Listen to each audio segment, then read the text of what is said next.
So today I'm going to do a little tutorial on how to make ranger beads. Pretty accurately, find your way in unknown terrain.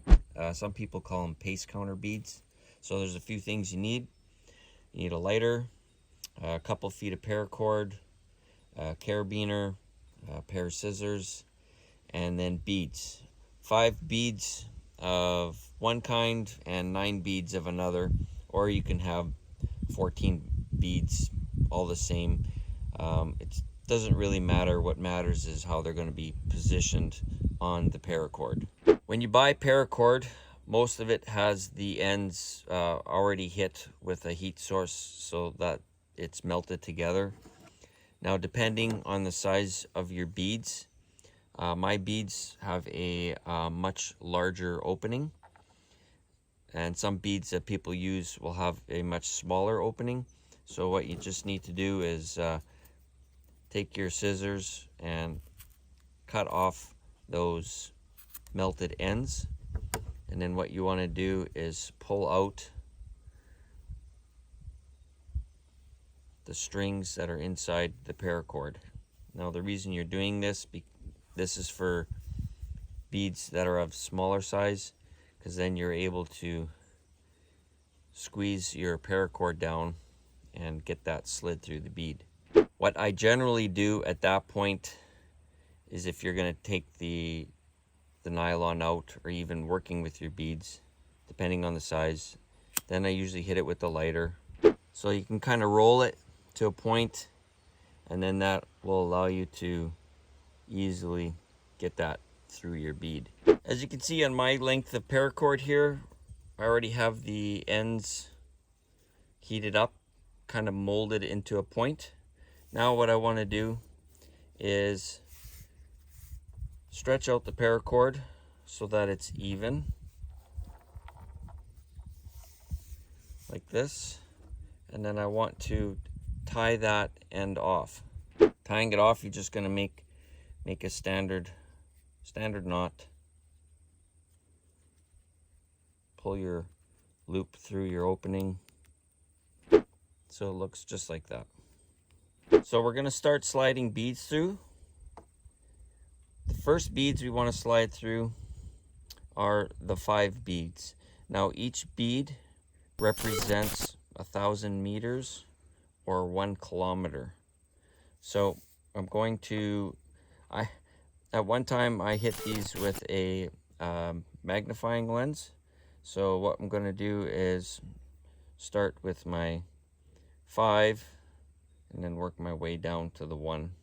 And that usually works kind of easy to get the bead on if you kind of just stagger the paracord and then spin your bead and just hold up on it really short and keep spinning the bead till you get to the point where you're able to grab the paracord and then just slide it all the way down right up until your knot. So I'm just going to repeat that process here with the last 4 beads.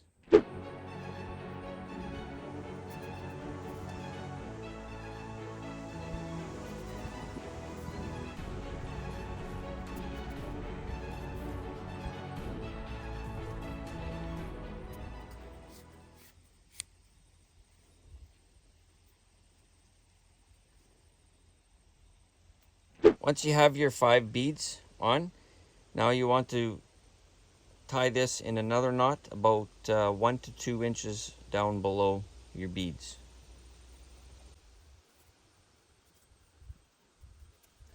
So it looks just like that. Once you have this knot, now we're ready to start with our last 9 beads. So the reason that there's only 9 beads is each one of these beads represents 100 meters. So once you've walked 100 meters and you've pulled all 9 beads down, that would be 900 meters. And then when you hit your last 100 meters, that's when you pull the last bead down, and then that means you've walked 1,000 meters or 1 kilometer.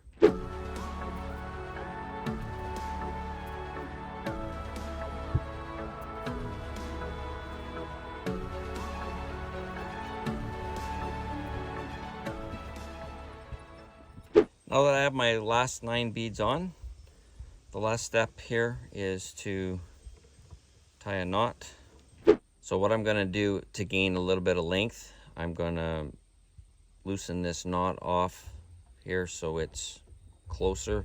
That'll gain me a little bit of length, and then get this knot up a little bit, so that'll give me enough length so I can properly get my knot and have the proper length that I need at the bottom.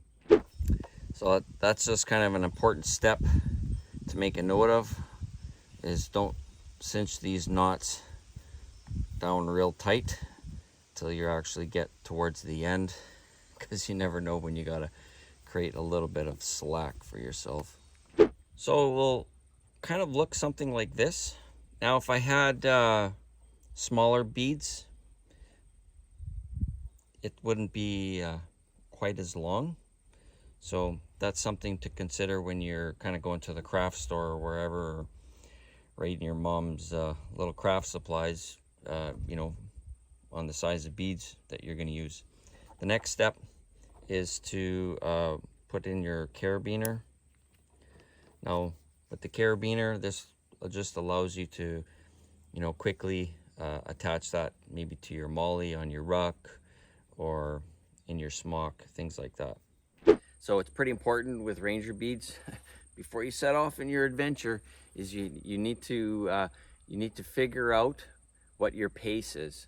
So what I would suggest is you mark out an area on your driveway or sidewalk of 100 meters and measure it out with an actual tape measure so that your 100 meters is exact. And then you stand at the beginning of your 100 meters and you step off like you would normally step off. So you're standing at your start, you step off with your right foot, and right where your left foot touches, that is your first pace. So along your measured line, every time your left foot touches the ground, you count 1, next pace, 2, 3, and you count those either out loud or in your mind all the way to your 100-meter mark. And once you get to your 100-meter mark, your paces generally will fall somewhere in between 60 to 70 paces. That's kind of about the average for most people. Mine generally fall around 66 paces. So as I'm walking a distance, I'm counting, and once I hit 66, I pull a bead down. And when I hit another 66, I pull another bead down. And I keep doing that all the way down till I get to walking 900 meters. That final 100 meters will be a kilometer, or 1,000 meters. And once you count your last 66 on that pace, then you pull down this bead, and then you reset your beads, and then you start the process all over again till you get to 900, and then the next one. So now you've walked 2 kilometers, and that's how you use ranger beads or pace counting. It's a pretty easy process. The most difficult part of it is the mental discipline, staying focused on your counting. Now, once you've practiced it a few times, it's actually not too bad to do. You can still kind of enjoy nature, and you're not so focused on 1 pace, 2, and trying to remember how many paces. So yeah, this is a great method for finding your way in unknown distances, and this is ranger beads, also known as pace counting. All right, everyone, hope you enjoyed this tutorial. I hope you all have a great day. Bye now.